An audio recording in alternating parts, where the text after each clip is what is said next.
नमः शिवाय। ओम नमः शिवाय। ओम नमः शिवाय। विश्वनाथ भगवान की जय। महाकालेश्वर भगवान की जय। ओमकारेश्वर भगवान की जय। श्री ददरवा धाम सरकार की जय। कुबेरेश्वर महादेव की जय। हर हर महादेव। हर हर महादेव। हर हर महादेव। विश्वनाथ औगरदानी त्रिकालदर्शी कैलाशी अविनाशी भगवान शिव, जिनकी पुनीत पावन शिव महापुराण की कथा में पधारे सभी श्रोता भाई बहन,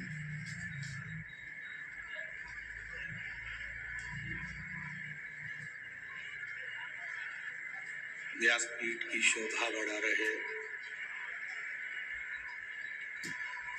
भगवान शंकर के भगवान श्री हनुमंत लाल जी के परम उपासक, जिन्होंने इस चंबल क्षेत्र में भिंड जिले के अंतर्गत जंगल में भी विराजमान श्री हनुमंत लाल जी की सेवा कर कर श्री हनुमान जी महाराज की भक्ति को संपूर्ण जनमानस में प्रेषित किया।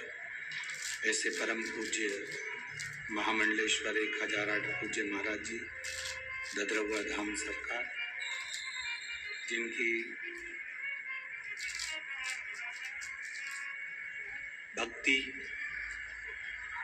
श्री हनुमंत लाल जी के प्रति भाव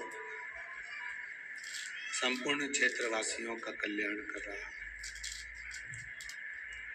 कथा मंडप में विराजमान सभी संत वृंद, ब्राह्मण, गुरुजन, साधु, सन्यासी, तपस्वी जन,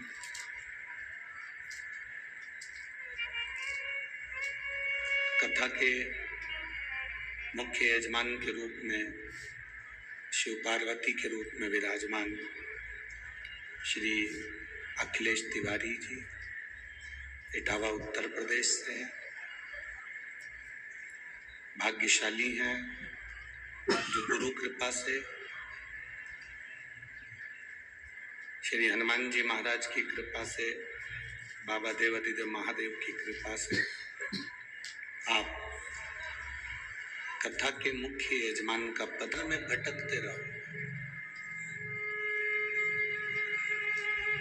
शिव जी के मंदिर में अगर एक लोटा जल लेकर जा रहे हो तो उसमें आपका विश्वास दृढ़ होना चाहिए। ददरवा धाम सरकार के दर्शन करने के लिए आ रहे हो, श्री हनुमान जी महाराज के दर्शन के लिए ददरवा धाम पहुंचे हो, तो विश्वास पक्का होना चाहिए।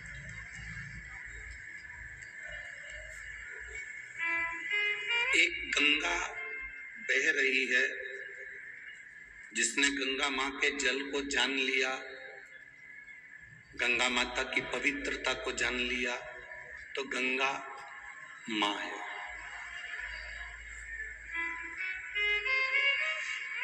जिसने गंगा मां की पवित्रता को नहीं जाना,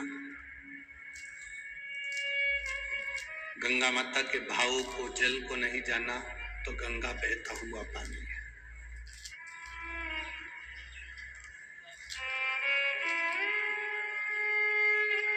आपके क्षेत्र में ददरवा धाम है, श्री बालाजी महाराज विराजमान है, श्री हनुमंत लाल बैठे हैं,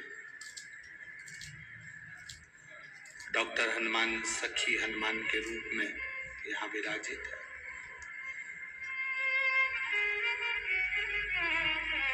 आप जितने दृढ़ी हो गए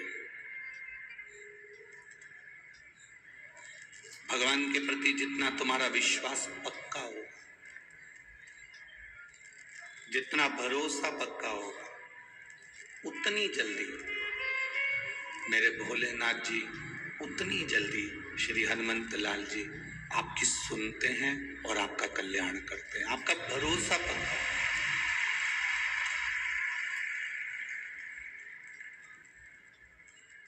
आप अगर ददरुआ धाम आए हैं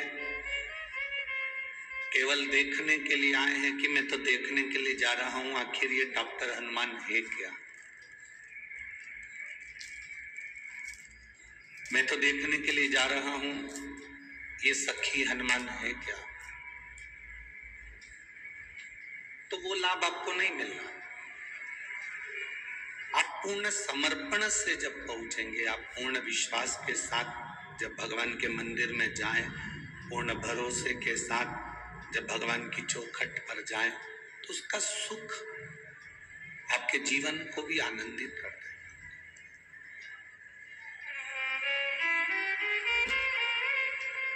हम विश्वास के प्रति दृढ़ नहीं हो पाते।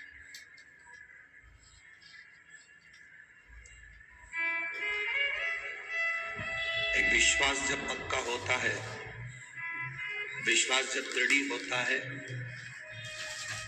तब हमें भगवान के मंदिर जाने की जरूरत नहीं पड़ती।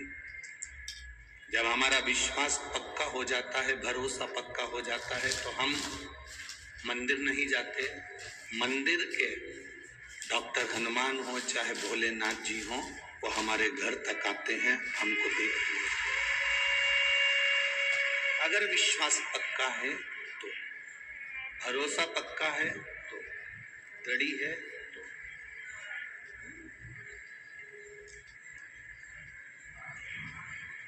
शिव जी के मंदिर तक जाना या आपका काम, तेरे मंदिर में आना मेरा काम है और मेरी बिगड़ी बनाना तेरा काम है। बाबा के मंदिर तक जाना ये आपका काम है, पर उसके बाद में वो बिगड़ी बनाने का काम उसका है।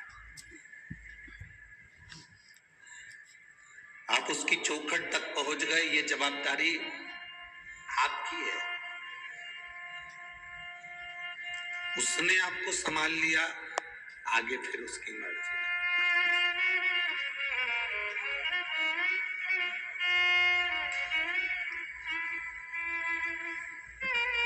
एक बेटी का विवाह करते हैं, बेटी की शादी करते हैं, तो माँ बाप बेटी को विदा करने के बाद लड़के के साथ बेटी को भेज देते हैं, बेटी की शादी कर देते हैं, बेटी चली जाती है। अब बेटी को अगर कोई कष्ट है, बेटी को अगर कोई दुख है, तो माता पिता सास ससुर को नहीं कहते, माता पिता ननद नंदोई को नहीं कहते, देवर जेठ को नहीं कहते। माता पिता अगर कहते हैं, बेटी को अगर दुख है, बेटी को अगर कष्ट है, तो माता पिता कहते हैं तो केवल जमाई को कहते हैं कि मैंने बेटी तेरे साथ भी आई थी।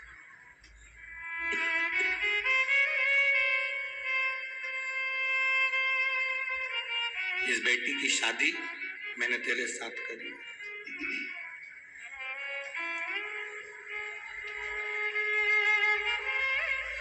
अब जमाई का फर्ज हो गया कि बेटी को निभाना है।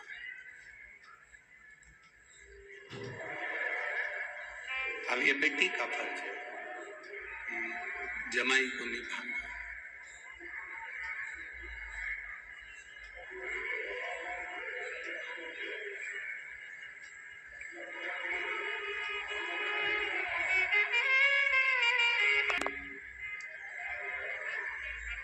जब तक विवाह नहीं हुआ,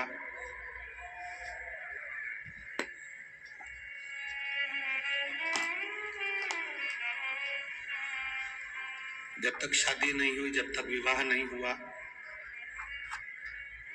तब तक माता पिता की जवाबदारी है। पर शादी होने के बाद, विवाह होने के बाद जवाबदारी फिर पति की है।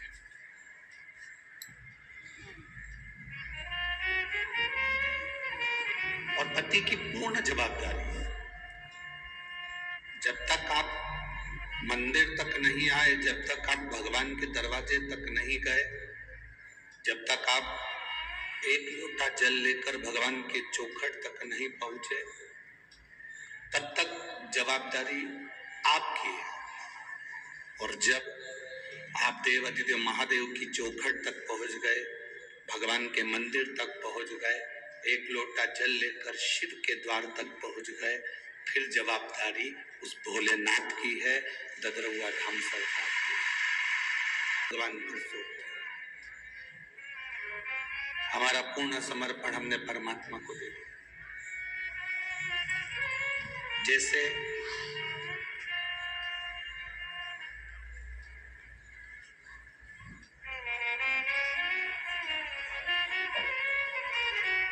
माता पार्वती जी ने अपनी संपूर्ण जीवन का जो भागदौड़ थी वो भोलेनाथ जी को प्रदान कर दी।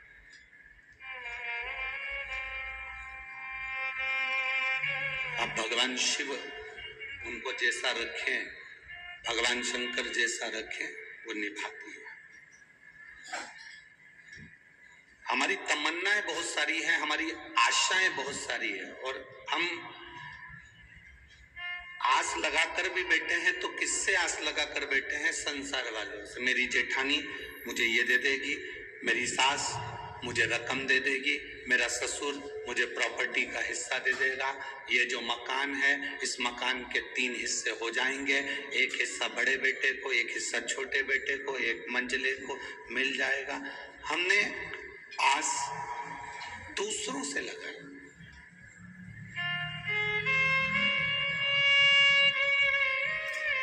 कभी आस लगाना छोड़ दो कि मेरे ससुर की प्रॉपर्टी का हिस्सा मुझे मिले। आप भगवान से प्रार्थना करा करो, आप भोलेनाथ जी से कहा करो, आप श्री हनुमंत लाल जी से कहा करो, हमें दूसरे की प्रॉपर्टी का हिस्सा नहीं चाहिए, हमें ससुर की प्रॉपर्टी का हिस्सा भी नहीं चाहिए। बाबा आप मुझे हिस्सा देना, तो आपकी इस मन की प्रॉपर्टी का हिस्सा देना, जिससे मेरी जिंदगी सार्थक हो।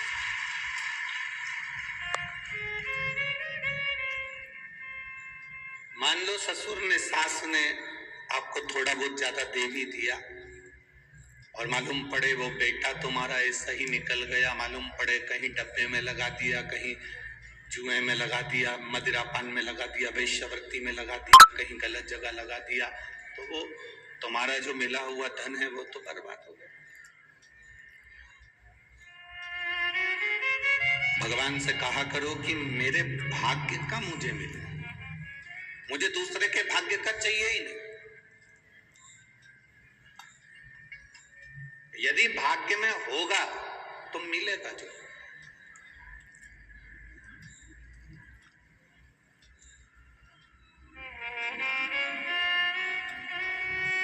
संसार में ऐसा कौन जन्मा जिसकी जिंदगी में दुख नहीं आया?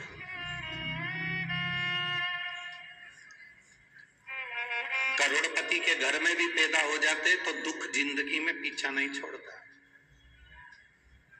मेरे राम जी महाराज का प्रारंभ भगवान थे राम, उसके बाद भी 14 वर्ष वन में घूमना पड़ा।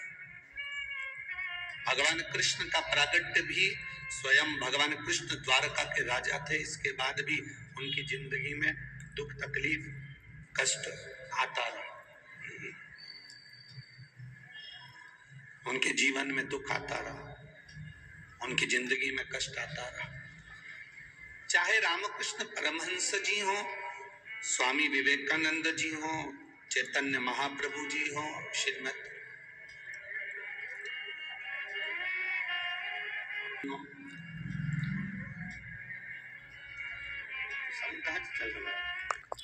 चाहे तुलसीदास जी हो, संसार में जो जन्मा है, मृत्यु लोक में जिसका जन्म हुआ है, उसकी जिंदगी में दुख आया है।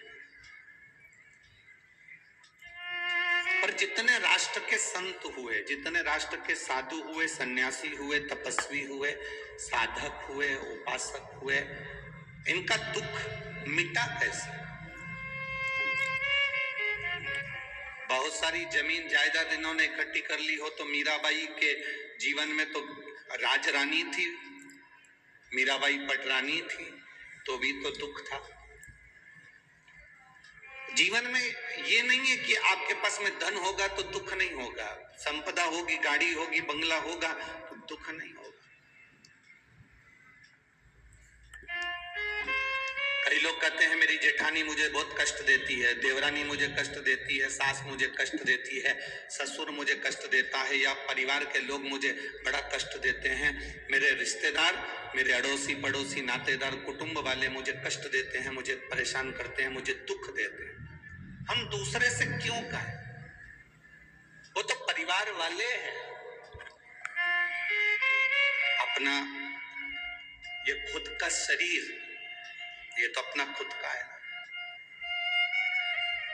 जब हमारा खुद का शरीर हमको कष्ट देता है, कभी घुटना दुखता है, कभी कमर दुखती है, कभी सिर दुखता है, कभी आंखें दुखती हैं, कभी कान दुखता है, कभी कोहनी दुखती है, कभी पेट दुखता है।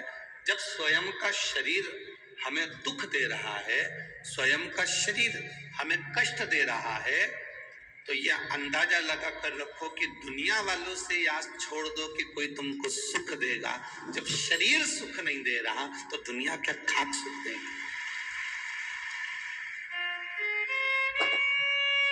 हमने आस कितनी लगाई है, हमने भरोसा कितना रखा, हमने विश्वास कितना रखा कि मेरे परिवार वाले मुझे सुख देंगे।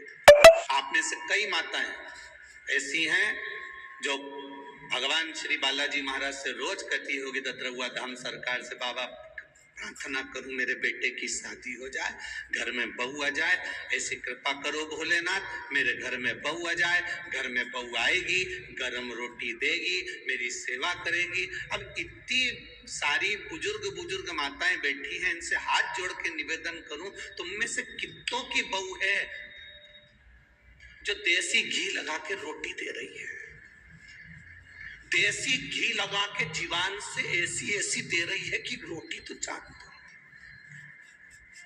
इतनी है। हे भगवान, बहू को छोरा छोरी हो जाए, मैं दादी बन जाऊं, दादी भी बन गई, अब प्रार्थना कर रही है बस पोते की शादी हो जाए, पोता बहू आ जाए, मैं पड़दादी बन जाऊं, पड़दादी बन जाऊंगी तो सोने की सीढ़ी पे चढ़ जाऊंगी। मंदिर की 4 सीढ़ी चढ़ते नहीं बन रही। वो पवन पंडित जी से, आचार्य जी से रोज कह रही कि महाराज जी मेरे को नीचे का कमरा दे दो, महाराज जी मुझे नीचे का कमरा दे दो, महाराज जी मुझे नीचे का कमरा दे दो। 4 सीढ़ी ऊपर चढ़ नहीं पा रही और क्या कि भगवान मुझे सोने की सीढ़ी पे चढ़ा दो। भगवान भी मन में सोचे, बता आश्रम गई, ददरहुआ धाम सरकार के दर्शन करने गई, धर्मशाला में रुकी, भवन में रुकी, 4 सीढ़ी तो ऊपर की चढ़ नहीं पा रही, एक बार ऊपर चढ़ी तो 3 दिन बाद नीचे उतरी और कह रही है कि सोने की सीढ़ी पे चढ़ा दो। तो भगवान भी क्या करेगी चढ़कर? हमने आस दूसरे से लगाई, हमने दूसरे से आस लगा कर बैठे, मेरी बहू मुझे रोटी देगी, मेरे बच्चे मुझे संभालेंगे, मेरा बेटा बड़ा हो जाएगा तब मुझे संभालेगा। शिव महापुराण की कथा कहती है भगवान शंकर ने अपने पुत्र श्री गणेश जी महाराज की शादी कर दी, रिद्धि सिद्धि जैसी बहुएं आ गई, पर भगवान शंकर ने कभी अपने पुत्र और पुत्र बहू से कभी आस नहीं लगाई। शिव जी ने कभी आस नहीं लगाई अपनी रिद्धि सिद्धि से, शंकर भगवान ने कभी रिद्धि सिद्धि से आस नहीं लगाई। ऐसा कोई फोटो तुम्हें अगर कहीं से मिल जाए तो हमको भी भेज देना, जिस फोटो में रिद्धि सिद्धि शंकर भगवान को रोटी खिला रही हो, भोजन करा रही हो, शंकर भगवान को पकवान बनाकर खिला रही हो। अब ये तो बहू है ना, तो इनका तो फोटो होना था, पर आज तक एक पुराण में, किसी शास्त्र में, किसी वेद में कहीं वर्णन नहीं आया कि रिद्धि सिद्धि ने भोजन बनाया और शंकर जी को भोग लगाया, शंकर जी ससुर हैं उनके, कि ससुर जी को भोजन कराया। क्यों? क्योंकि शंकर भगवान को अपनी बहुओं से आस नहीं है, शंकर भगवान खुद पर भरोसा रखते हैं, विश्वास रखते हैं, इसलिए आस नहीं लगा। मेरी बहू आएगी मुझे रोटी देगी, मेरी बहू आएगी घर संभालेगी, मेरा बेटा दुकान संभालेगा, मेरा बेटा ये करेगा। हम क्यों आस लगा कर बैठे? आप खुद के अंदर वो बल उत्पन्न करो, भगवान से प्रार्थना करना कि भगवान ऐसी कृपा करना कि मुझे पलंग पर कभी मत पटकना, मैं चलती फिरती अपना काम करती रहूं, तेरा भजन करती रहूं, तेरे दरवाजे पर आकर एक लोटा जल चढ़ाती रहूं और अंत में तेरे धाम चले। तुम आस लगा कर बैठी हो मेरे बुढ़ापे में मेरी बहू मुझे पानी देगी, मेरे बुढ़ापे में मेरे परिवार वाले मुझे ये देंगे। तुम दुनिया से आस लगा कर बैठे हो। आस दुनिया से नहीं लगाना। शिव पुराण कहती है आस केवल एक जगह होना चाहिए, वो आस मेरे परमात्मा से होना चाहिए। बाकी क्या आशा एक राम जी से दूजी आशा तोड़ दे और नाता एक श्याम जी से दूजा। साधु संग राम रंग अंग अंग रंगिए जाई विधि राखे श्याम। जैसा भगवान राखे वैसा आस नहीं लगाना। मेरा परिवार मेरे को देगा, मेरा परिवार मुझे संभाल लेगा, मेरा परिवार ये कर लेगा। अंत घड़ी में मृत्यु के समय पर जब व्यक्ति की समय की घड़ी पल बेकार हो जाता है, जब वो पड़ा रहता है वेंटिलेटर पर, तब परिवार वाले केवल देखने के लिए आते हैं, दवाई दे सकते हैं, पैसा लगा सकते हैं, आपका इलाज करवा सकते हैं, हॉस्पिटल ले जा सकते हैं, पर अंत समय में अगर कोई संभालने वाला होगा तो जो तुमने लोटा भर के जल महादेव को चढ़ाया है वो शंकर तुम्हें अंत समय में आकर संभाल। और अंत समय प्रभु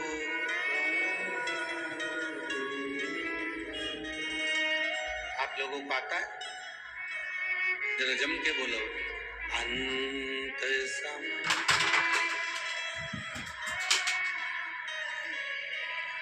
वचन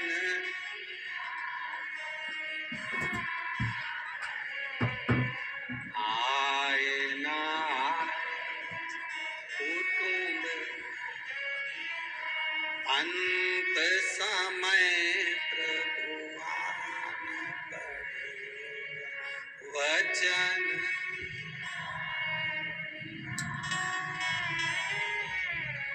अंत समय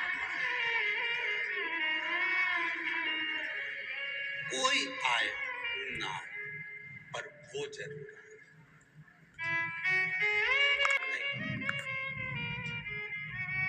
रामायण सुनी आप लोगों ने? जम के बोलो जरा। रामायण पढ़ी आप लोगों ने? रामायण सीरियल देखा?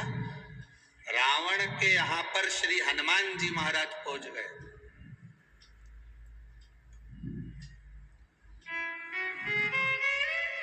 और रावण को हनुमान जी ज्ञान दे रहे थे, सुन रावण सब छोड़ दे, प्रभु राम की शरण लो। रावण कहने लगा बंदर होकर मुझे ज्ञान देता है, मुझे जानता नहीं है तू, तेरी मृत्यु तेरे पास में खड़ी है। रावण हनुमान जी से कह रहा है तेरी मृत्यु तेरे पास में खड़ी है। रावण वो बलवान था जिसने मृत्यु को भी कैद में रख रखा था, अपने बंधन में रख रखा था। वो कहे तो अपनी मारे। वो दूसरे के दुख को देखकर खुश होता है। पुरुष मनुष्य कैसा होता है? अगर पुरुष है, मनुष्य है, तो दूसरे के दुख को देखकर वो भी दुखी हो जाता है, दूसरे के सुख को देखकर वो भी सुखी हो जाता है। पशु का काम है दूसरे के दुख को देखकर खुश होना, और पुरुष का काम है दूसरे के दुख को देखकर दुखी होना। और महापुरुष का काम है दूसरे के दुख को देखकर दुखी होकर उसके साथ खड़े होकर उसका दुख समाप्त करना। ये महापुरुष का लक्षण है। अगर आप दूसरे के दुख पर हंस रहे, अच्छा हुआ इसके साथ तो ऐसा ही होना था, उसके साथ तो ऐसा ही होना था, अच्छा हुआ उसके पाप का घड़ा भराया, अच्छा हुआ उसके साथ ये हुआ। अगर आप दूसरे के दुख को देखकर खुश हो रहे हो तो आप पशु हो। दूसरे के दुख को देखकर आप दुखी हो रहे हो तो आप पुरुष हो। और अगर दूसरे के दुख में तुम खड़े होकर उसका दुख मिटा रहे हो तो आप महापुरुष हो। भिंड ग्राम पंचोखरा की रहने वाली हूँ। मेरा मोबाइल नंबर ये है। कहीं बैठी हैं हाथ हिला सकती हैं, अगर कहीं बैठी हो तो, कहीं बैठी हो तो हाथ हिला सकती हैं। मेरा नाम शालिनी शर्मा है, मैं जिला भिंड ग्राम पंचोखरा की रहने वाली हूँ। मेरा मोबाइल नंबर ये है। कहीं बैठी हो तो हाथ हिला सकती हैं। गुरुजी, मैं भोले बाबा का क्या वर्णन करूं? एक लोटा जल वास्तव में सारी समस्या का हल है। मेरे भाई की जॉब नहीं लग रही थी, वो भगवान पर भरोसा कम करता, वो कभी मानता नहीं, उसकी जॉब नहीं लग रही थी, कभी 1 नंबर से, कभी 2 नंबर से, कभी 3 नंबर से रह जाता था। हमने उससे कहा कि तू शिवजी के मंदिर जाया कर, 1 लोटा जल चढ़ाया कर, एक बार तू जिंदगी में पशुपतिनाथ का व्रत कर, शंकर के ऊपर जल चढ़ा, पशुपति व्रत कर, भगवान शंकर के मंदिर जाया कर। उसने कहा मंदिर जाने से कोई सफलता मिलती है क्या? तब हमने हमारे भाई से कहा कि मेहनत कर, कर्म कर, पूरी मेहनत कर, और मेहनत के साथ में शंकर भगवान का भजन कर, उसका फल जरूर मिलेगा। और मैं यहाँ पर प्रणाम करने आई हूँ गुरुदेव। आज मेरा भाई भारतीय सेना में बीएसएफ में सिलेक्शन हो गया है और बाबा की कृपा से उसकी नौकरी लगी है। ये शिव तत्व है, वो खड़ी शंभू की कृपा। भंडार काशी वाले ने कर दिया माला, शिव कृपा होती है। जब भगवान शंकर की करुणा होती है तब जाकर जीवन का कोई सुख हमारे जीवन में।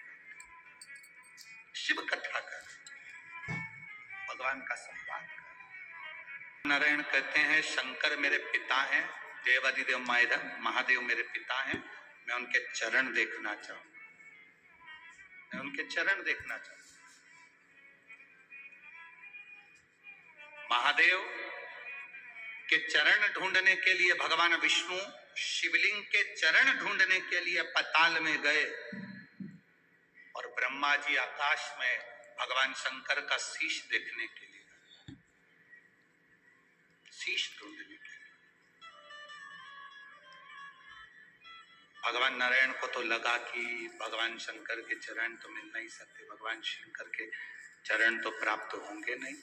भगवान नारायण वापिस आ गए। ब्रह्मा जी जाते गए, जाते जाते उन्होंने केतकी का पुष्प तोड़ लिया। एक केतकी, नीचे चल, और चलकर भगवान विष्णु के सामने कह देना कि ब्रह्मा जी को शीश मिल गया। केतकी ने कहा मैं क्यों झूठ बोलूं?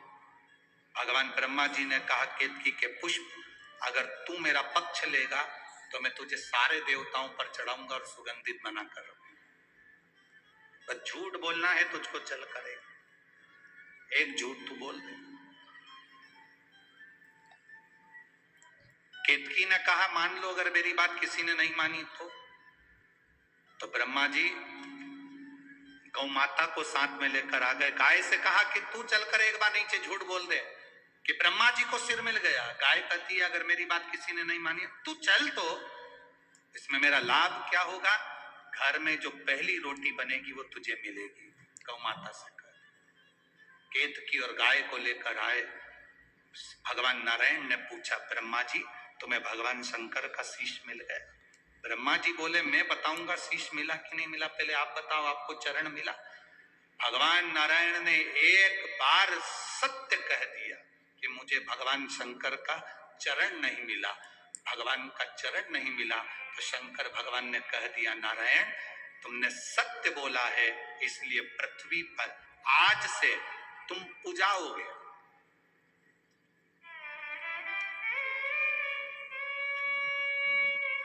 स्कंद पुराण की कथा में ये चरित्र मिलता है। नारायण तुमने सत्य बोला है, इसलिए पृथ्वी पर आज से तुम्हारी पूजन होगी और दुनिया के लोग तुम्हें सत्य नारायण भगवान कहकर पुकारेंगे और तुम्हारी पूजन करेंगे, क्योंकि तुम सत्य बोले हो। अपने साथ में रखा, इसलिए आप लोगों में से कितने लोग हैं जिनके यहाँ सत्यनारायण जी की कभी कथा हुई? सभी क्या हुई है? रख लो रख लो। कथा में कितने अध्याय होते हैं? जम के तो बोलो जरा। 5।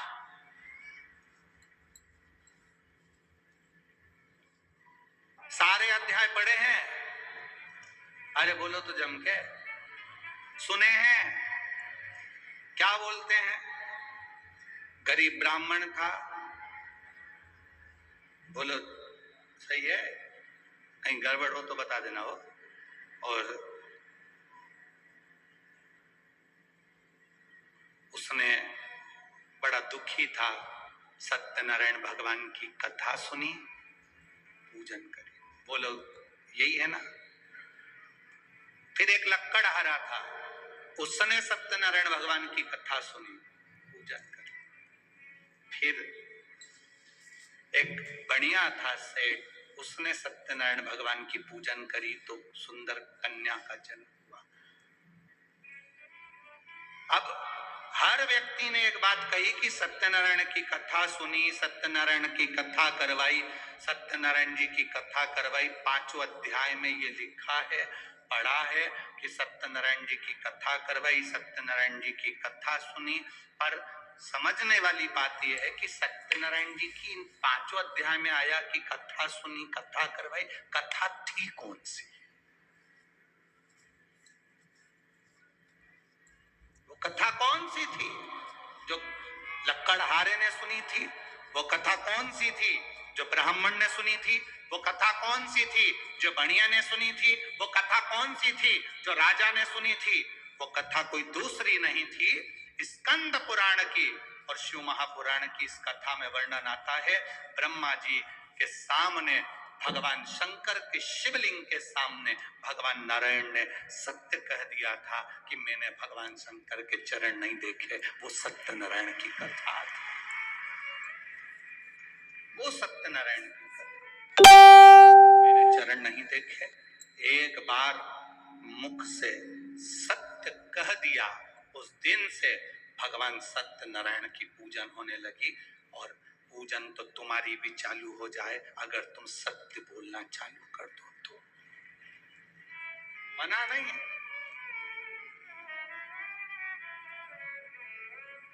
आज के जमाने में व्यक्ति सत्य बोलता कहां है?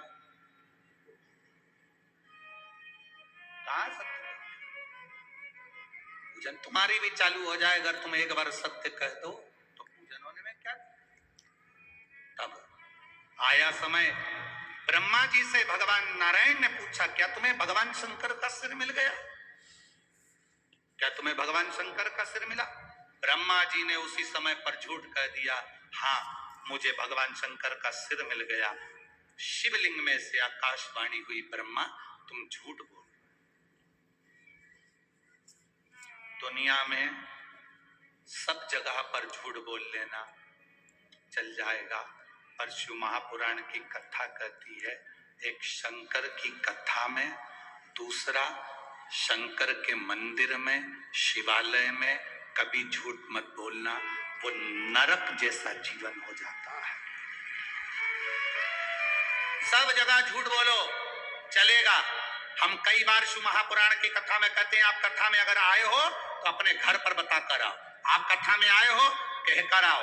1 बजे से 4 बजे तक कथा है, 4 बजे की कथा पूरी सुनूंगी, कर्पूर गौरम होगा, तब मैं आखिरी में कथा सुनने के बाद अपने घर आऊंगी। मेरा इंतजार नहीं करना। बार बार फोन लगाओगे, मैं झूठ बोलूं कि ग्वालियर पहुंच गई, मैं बोलूं कि मुरैना पहुंच गई, मैं बोलूं कि यहाँ पहुंच गई, मैं झूठ नहीं बोल सकती क्योंकि मैं शिव जी की कथा सुनने जा रही। पहले ना अदालत होती थी ना पंचायत होती थी। पहले के जमाने में अगर निर्णय लिया जाता था, कोई बात का निर्णय लिया जाता था तो शंकर जी के मंदिर में ले जाया जाता था, उठा गंगा जली और कह दे कि तूने ये नहीं करा, क्योंकि हर व्यक्ति को मालूम था कि शंकर के मंदिर में अगर एक बार भी झूठ बोल दिया तो मरने के समय पर ना गंगा जल मिलता है ना परिवार के लोग अग्नि दे पाते हैं। इतना व्यक्ति को तड़पन हो, इतना कष्ट होता है व्यक्ति को, इतनी तड़पन होती है। खा लेते हैं जिनके बच्चे बचपन में गीता का पाठ कर लेते हैं, उनको अदालत में खड़े होकर गीता पर हाथ रखकर कसम नहीं खाना पड़ती है। जिसने गीता को पढ़ा ही नहीं वो अदालत में खड़ा होकर गीता पर कसम खाता है। जिसके घर के संस्कार बड़े प्रबल होते हैं और जिसने गीता पढ़ी होती है उसको खड़े होकर गीता पर हाथ रखकर कसम नहीं खाना। वो नहीं कसम खाता, वो भगवान का भजन, उसको मालूम है मैंने सत्य का जीवन। शिव जी को सबसे ज्यादा प्रिय है सत्यम शिवम सुंदर। शंकर की प्रियता सत्य में, सत्य में प्रिय।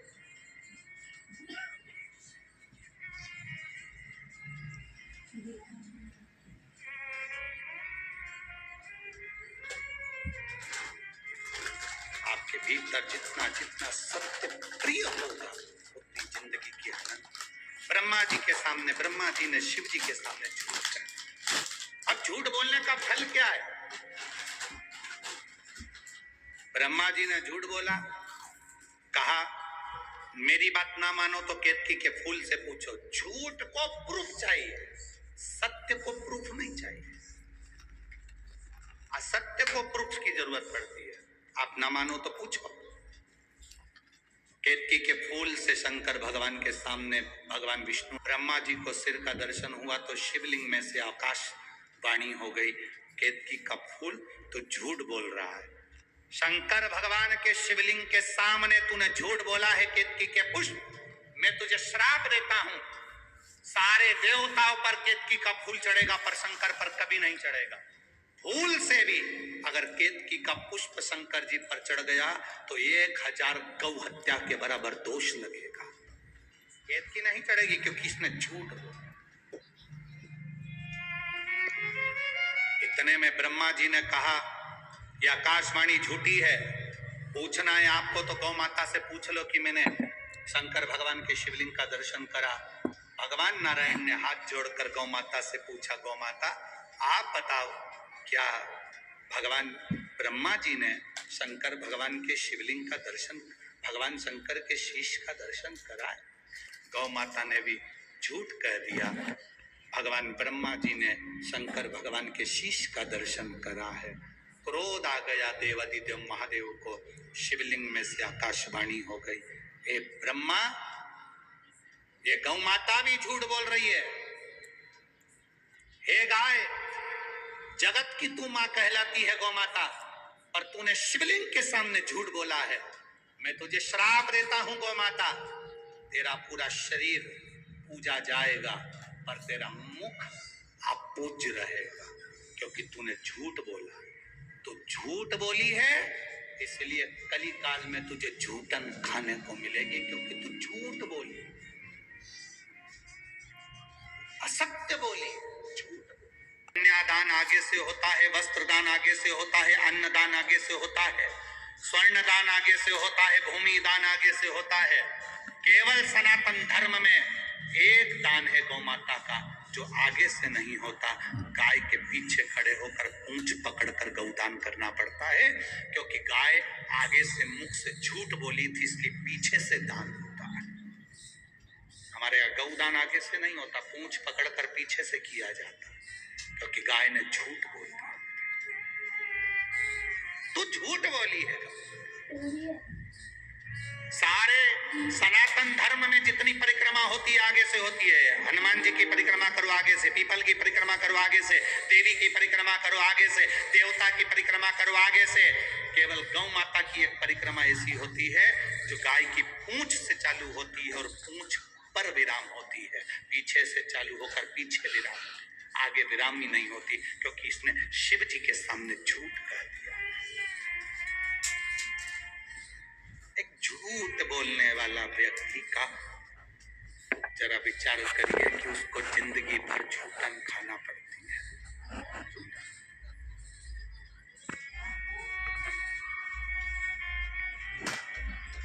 विचार करिएगा अपने जीवन में एक असत्य, एक झूठ हमारी जिंदगी को नष्ट कर देगा। एक झूठ, केवल एक चरित्र बड़ा विचित्र है, आप लोगों ने सुना भी होगा पहले। एक कौवे को, स्कंद पुराण का ये चरित्र है, एक कौवे को एक हंसनी पसंद आ गई। हंस को मालूम पड़ा कि मेरी हंसनी को कौवा ले गया है, तो हंस ने अदालत में केस लगा दिया, मेरी हंसनी को मुझे दिला दो। कौवे को मालूम पड़ा कि हंस की हंसनी कौवे के पास में है, हंस ने केस लगाया है, तो कौवा वकील के पास गया। ओ वकील साहब, ए वकील साहब। वकील ने कहा क्या बात है रे कौवे?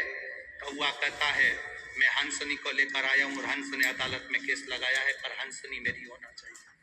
कौवा कहता है हंसनी मेरी बना दो वकील साहब, जो चाहिए तुम्हें दूंगा। वकील ने कहा सुन रहे कौवे, हंसनी हमेशा हंस की रही है, कभी कौवे की नहीं हो सकती। कौवा कहता है मैं क्या करूं कि हंसनी मेरी हो जाए? वकील ने कहा तू रात को जज के घर जा और जज से बात कर ले और उसको कुछ देने का प्रभाव कर, जिससे तू हंसनी को अपनी बना ले, क्योंकि निर्णय तो जज ही देगा ना, निर्णय तो जज देगा। जा। कौवा जज के घर पर गया। जज साहब, ओ जज साहब। जज ने पूछा कौन? कौवा कहता है मैं कौवा, मैं हंसनी को अपने साथ ले आया हूं, हंस ने अदालत में केस लगाया है।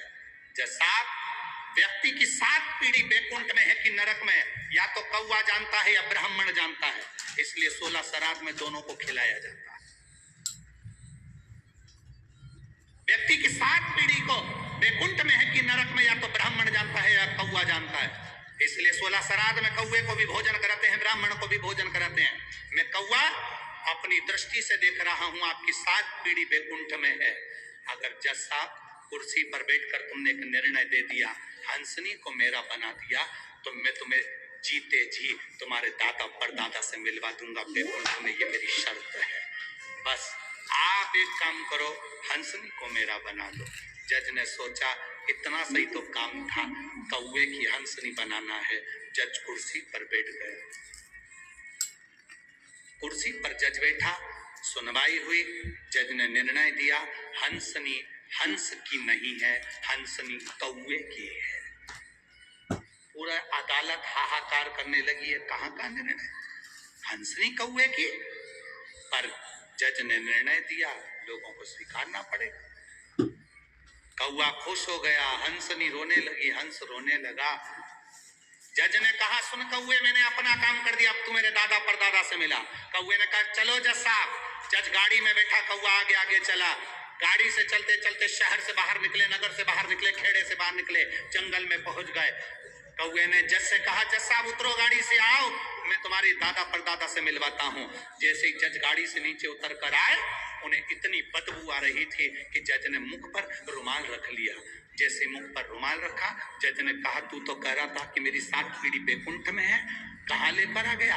आओ जज साहब। जज को कहा देखो ये मरा हुआ जो कुत्ता पड़ा है, इस कुत्ते के पास में जो सफेद वाली इल्ली दिख रही है वो तुम्हारे दादाजी है। उस इल्ली के पास में जो बारीक सा कीड़ा दिख रहा है वो तुम्हारी दादी जी हैं। उस इल्ली के पास में जो काली वाली इल्ली दिख रही है वो तुम्हारे पिताजी हैं, और उस इल्ली के पास में छोटा सा कीड़ा दिख रहा है वो तुम्हारी माता जी हैं। जज कहता है रे कौवे, तू तो कह रहा था कि मेरी 7 पीढ़ी बैकुंठ में है और तू मुझे नरक में दिखा रहा है। कौवा कहता है जज साहब, जब मैंने कहा था तब तुम्हारी 7 पीढ़ी बैकुंठ में थी, तुमने अपनी कुर्सी पर बैठकर एक निर्णय गलत कर दिया, झूठ बोल दिया, इसलिए तुम्हारी 7 पीढ़ी नरक में गिर गई। कुर्सी पर बैठकर एक निर्णय गलत हो गया, 7 पीढ़ी बैकुंठ से नरक में गिर जाती है। दुनिया समझ नहीं पाती है। लोग कहते हैं 16 श्राद्ध में हमारे पूर्वज बैकुंठ में होंगे, तुम दिन भर में कितना झूठ बोलते हो रे। तो जरा अंदाजा लगाना, बैकुंठ में नहीं मिलेंगे, तुम्हारे घर के पास में गटर के बाजू में पड़े मिलेंगे, उनको ढूंढो। असत्य ना बोलिए, सत्य बोलो। शिव महापुराण की कथा में जितनी देर बैठो, भगवान शंकर के द्वार पर जितनी देर बैठो, शंकर के मंदिर में जितनी देर जाओ, उतनी देर तुम्हारे मुख से सत्य निकलना चाहिए। इसलिए उसको कहते हैं सत्यम शिवम। गौ माता ने झूठ बोला, केतकी के फूल ने झूठ बोला, बचा कुचा था तो ब्रह्मा जी ने झूठ बोल दिया। जो ब्रह्मा जी ने झूठ बोला, शिव को क्रोध आ गया, प्रकट हो गए महादेव। पांव के अंगूठे के नख को तोड़ा महादेव ने, फेंका, काल भैरव प्रकट कर लिया। काल भैरव प्रकट कर कहा जा रे काल भैरव, काट दे ब्रह्मा का सिर। झूठ बोलने वाला सिर ब्रह्मा का कटना चाहिए। काल भैरव अपने उंगली के नख तोड़कर फेंके, ब्रह्मा का सिर कट गया। ब्रह्मा का सिर कटा तो कटा हुआ सिर लुढ़कता गया। झूठ बोलता हुआ वो सिर लुढ़क रहा है, उसका जो रक्त निकला उससे एक नदी प्रकट हो गई जिसको कर्मनाशा कहा गया। भारत की भूमि पर केवल एक नदी ऐसी बहती है जिस नदी का पानी का छींटा भी शरीर को लग जाता है तो 7 पीढ़ी में करा हुआ सारा दान पुण्य खत्म हो जाता है। वो कर्मनाशा नदी है। आज भी उत्तर प्रदेश में वो नदी बहती है जिस नदी को कोई विद्वान, कोई संत, कोई साधु, कोई सन्यासी, कोई तपस्वी, कोई साधक, कोई उपासक उस नदी के पास नहीं जाता। भारत की भूमि पर केवल एक नदी ऐसी है जिसका पानी कुत्ता भी नहीं पीता। भारत की भूमि पर एक नदी केवल ऐसी है जिसका पानी पक्षी भी नहीं पीता। वो कर्मनाशा नदी है। जिस नदी का पानी एक जानवर भी नहीं पीता। उस नदी का पानी शरीर को छू जाए तो व्यक्ति को कहते हैं कि उसके जीवन का सारा पुण्य समाप्त हो जाता है। वो कर्मनाशा नदी भगवान ब्रह्मा के गले कटने से उस रक्त से प्रकट हो गई। भगवान नारायण ने देखा कि ब्रह्मा का सिर पड़ा हुआ है, क्या करें इसका? झूठ बोला है। भगवान विष्णु ने शंकर जी के हाथ जोड़कर निवेदन करा, आप ब्रह्मा के कटे हुए सिर को कुछ तो वर दे दो प्रभु, लोग नफरत करेंगे ब्रह्मा के सिर से। तब शंकर भगवान ने कहा, ये ब्रह्मा झूठ बोला है, पर सत्यनारायण भगवान आपका स्पर्श ब्रह्मा के शीश को हुआ है। सत्य बोलने वाले का अगर स्पर्श ब्रह्मा के सिर को सत्यनारायण भगवान तुम्हारा स्पर्श हुआ, मैं वर देता हूं, ब्रह्मा का कटा हुआ सिर बट वृक्ष बनेगा। इस बड़ के पेड़ के नीचे स्वयं महादेव बैठेंगे और उनका नाम बटकेश्वर महादेव पड़ेगा। शिवराज बटकेश्वर महादेव के रूप में शंकर जी विराजित हो गए। समय आया